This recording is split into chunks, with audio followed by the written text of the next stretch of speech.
Hello book buddies, I hope all of you are doing great. दोस्तों, अब मैं कुछ कंपनीज के नाम लूंगा, आपने मुझे यह बताना है कि इनमें कॉमन क्या है। तो सबसे पहले बात करते हैं किंग ऑफ सॉफ्टवेयर की, यानी कि माइक्रोसॉफ्ट। दूसरे नंबर पर वो कंपनी है विच मेक्स अस ट्वीट, यानी कि ट्विटर। तीसरे नंबर पर है किंग ऑफ कंप्यूटिंग, यानी कि IBM। चौथे नंबर पर है gold standard in online search, and that is Google. और पांचवें नंबर पर है king of content and multimedia, यानी कि एडोबी। अब आप ये सोचें कि इन 5 कंपनियों में एक चीज कॉमन है। टेक्नोलॉजी कंपनीज तो ये हैं, लेकिन एक और चीज है जो इन सब में कॉमन है। इसके बारे में सोचिए और हम लोग वापस आते हैं।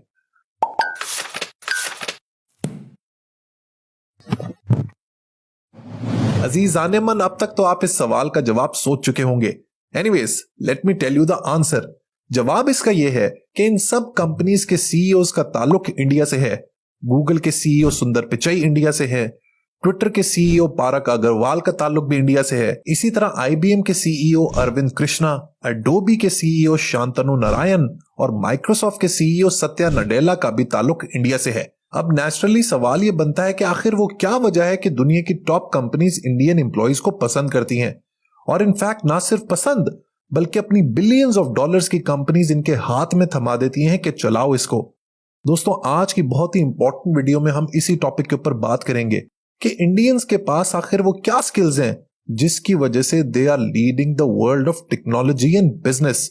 लेकिन दोस्तों, इससे पहले कि हम अपनी आज की गपशप को स्टार्ट करें, मैं आपको एक डिस्क्लेमर देना चाहता हूं।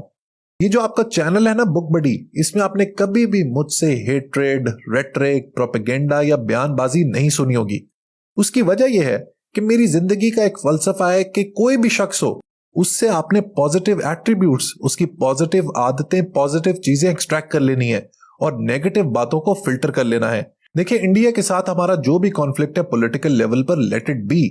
हमने हमेशा ऑब्जेक्टिव बात करनी है, और खासतौर पे इंडिया क्योंकि हमारा नेबर है, उसके साइकोग्राफिक्स और डेमोग्राफिक्स हमसे बहुत ज्यादा सिमिलर हैं, लिहाजा हमें उनसे सीखने की भी जरूरत है। इसी तरह वो भी हमसे सीख सकते हैं जो भी हमें बेहतर चीजें हैं। देखें, ये टॉपिक इसलिए इतना ज्यादा इंपॉर्टेंट है क्योंकि आजकल की दुनिया में, आजकल की इकोनॉमी में जो मॉडर्न वॉरफेयर है, वो आपके टैंक्स, गन्स और बुलेट्स नहीं है, बल्कि आपकी ह्यूमन रिसोर्स है। अगर आपके मुल्क की आवाम क्वालिफाइड होगी, कॉम्पिटेंट होगी, टेक्निकली साउंड होगी, तो आपकी इकोनॉमी भी ग्रो करेगी और दुनिया की टॉप नेशंस में आपका शुमार होगा। So it is absolutely indispensable to appraise your human resource. Anyways, coming back to the topic. देखें जी, सबसे पहली रीजन जिसकी वजह से Indian community is so sought after abroad is there education. एक चीज जिसमें इंडिया पाकिस्तान से बहुत आगे निकल गया है, वो है उनकी तालीम। स्पेशली जो उनकी मिडिल क्लास है, वो तो नेक्स्ट लेवल पर जा चुकी है। इसमें बहुत बड़ा हाथ इंडियन एजुकेशन सिस्टम का है, which is brilliant in many ways. Institutions like Indian Institute of Technology are second to none.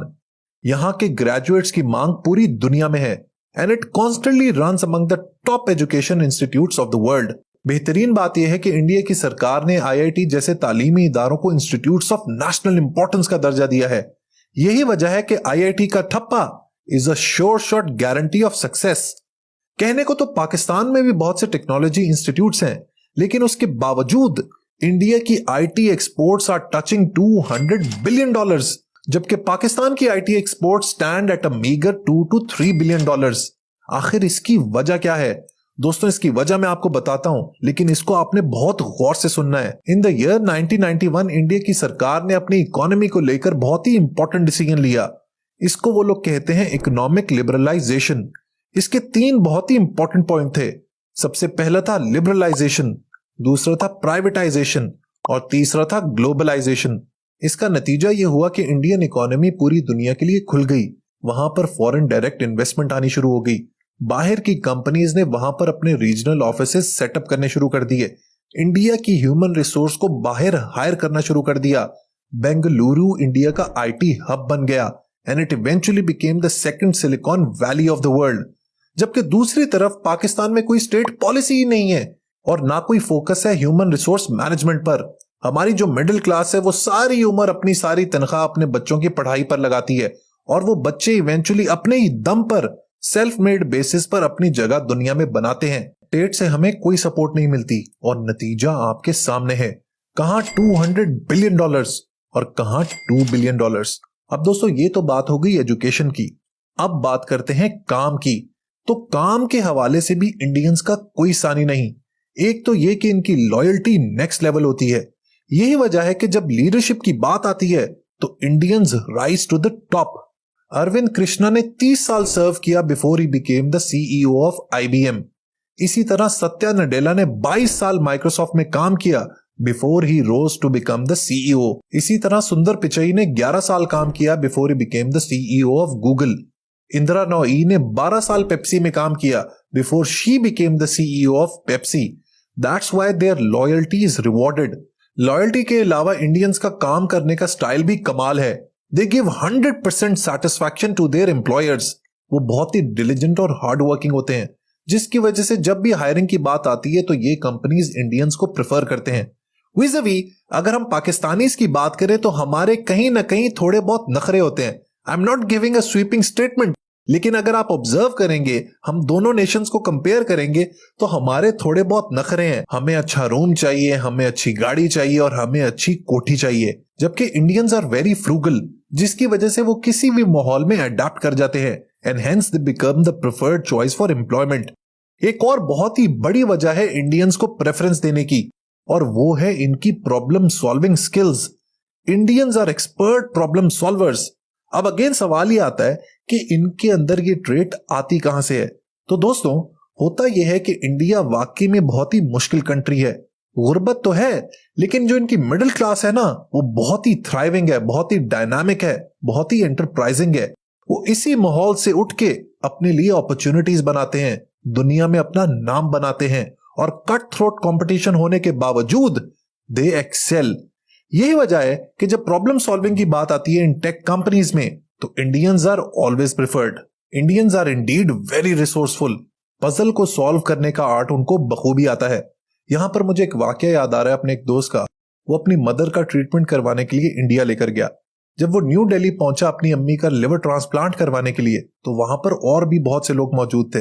उन्होंने बताया कि हम लोग इंडिया इसलिए आए हैं क्योंकि यहाँ पर डॉक्टर्स नहीं होते, यहाँ पर आर्टिस्ट होते हैं। इन डॉक्टर्स की उंगलियां आर्टिस्ट की तरह चलती हैं, जिसकी वजह से they are the best doctors in the world for liver transplant. So all in all Indians are very skilled in their profession. एक और बहुत बड़ी वजह है इनके एक्सेल करने की, और वो है their command over English language. They learn English very early and very quickly in life, जिसकी वजह से by the time it comes to employment they are so expert in English language that they become the natural choice for employment. So good education, adaptability, resourcefulness, loyalty, and good command over language are some of the elements which make Indians stand apart. इसके अलावा अगर entrepreneurial spirit की बात करें तो उसमें भी Indians का कोई सानी नहीं। इसके ऊपर एक बहुत ही जबरदस्त किताब लिखी जा चुकी है जिसका नाम है जुगाड़, which talks about Indian entrepreneurial spirit. इसके अलावा इंडियन सोसाइटी में एंटरप्रेन्योर्स को एक सुपरस्टार का स्टेटस भी दिया जा चुका है। आप अनुपम मित्तल की बात करें, क्रेड के जो फाउंडर हैं कुणाल शाह, उनकी बात करें, अंकुर वारिको की बात करें, अंबानीज की बात करें, विजय शंकर शर्मा की बात करें, all of these are idealised in their society, जिसकी वजह से जब एक इंडियन बड़ा हो रहा होता है तो उसके पास एक बेंचमार्क फिगर होता है, एक इंस्पिरेशन होती है जिसको फॉलो करके वो जिंदगी में सक्सेसफुल हो सकता है। This only happens when the society collectively gives repute and respect to these entrepreneurs, people who are learned, people who are educated and people who have done good with their life. देखें दोस्तों, इसमें हम Pakistanis के लिए learning ये है कि instead of being jealous with our Indian counterparts, we should look to learn from them and adopt their positive attributes. देखें आजकल की दुनिया जंग की नहीं है, बम बारूद की नहीं है, बल्कि आजकल जंग है टैलेंट की और क्वालिटी ह्यूमन रिसोर्स की। जो ये टैलेंट की जंग जीत जाएगा वो अपने मुल्क को प्रोग्रेस और प्रॉस्पेरिटी के रास्ते पर लगा देगा।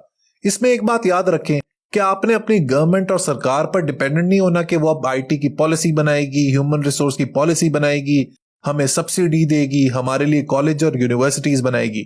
आपने अपने दम पर, अपने जोरे बाजू पर इंडियंस को कंपटीशन देना है और फिर देखते हैं कि रेस में कौन आगे जाता है। आखिर में अपने पाकिस्तानियों को मोटिवेट करने के लिए मैं इकबाल साहब का एक बहुत ही खूब शेर सुनाना चाहता हूं, which motivates me every day. It goes like this. उठ के अब बज़्मे जहां का और ही अंदाज है, उठ के अब बज़्मे जहां का और ही अंदाज है, मशरिक व मगरिब में तेरे दौर का आगाज है। वीडियो पसंद आई है तो लाइक बटन जरूर प्रेस कीजिएगा। Until next time, good bye.